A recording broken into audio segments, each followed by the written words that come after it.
চলতি বছর ভূমধ্যসাগরে প্রাণ হারানো 12% মানুষই বাংলাদেশের মানুষ। এই তথ্য জানিয়েছেন আন্তর্জাতিক অভিবাসন সংস্থার মহাপরিচালক অ্যামি পোপ। তিনি বলেছেন যে বিদেশে কাজের নাম করে মানব পাচার প্রতিরোধের কোনো বিকল্প নেই এই দেশ থেকে। পররাষ্ট্রমন্ত্রী জানিয়েছেন অপ্রত্যাশিত অভিবাসন রোধে রাজনৈতিক সহায়তা বন্ধে নজর দিতে হবে। রাজনৈতিক সহিংসতা, জলবায়ু পরিবর্তন বা অন্য যে কোনো কারণেই হোক, প্রতিদিন বিশ্বজুড়ে জীবনের ঝুঁকি নিয়ে সচ্ছল জীবনের আশায় ইউরোপের পথে পা বাড়ায় মানুষ। আর সেই সমুদ্রপথ পাড়ি দিতে গিয়ে চলতি বছর এখন পর্যন্ত যত মানুষ মারা গেছে তার 12%ই বাংলাদেশি।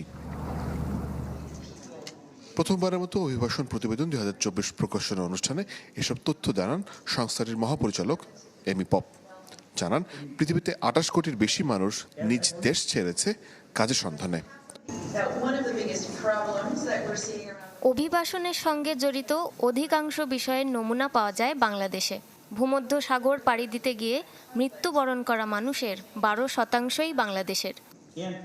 প্রতিবেদন অনুযায়ী গোটা বিশ্বে 12 কোটি মানুষ বাস্তুচ্যুত, যার মধ্যে রাজনৈতিক আশ্রয় এবং ধর্মীয় সংঘাতের মতো বিষয় জড়িত।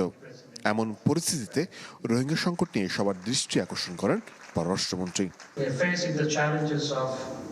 Forcibly displaced people from Myanmar. Now the number is about 1.3 million, not 1.2 million. Because every year, 35,000 newborn children. Because of these people, law and order situation, drug trafficking, human trafficking, and the Rohingya camps have become breeding space for fanatism and terrorism. এছাড়াও তিনি বলেন, অপ্রত্যাশিত অভিবাসন রোধে রাজনৈতিক সহিংসতা বন্ধে নজর দিতে হবে সকলকে। মুর্শিদ হাসিব, চ্যানেল 24, ঢাকা।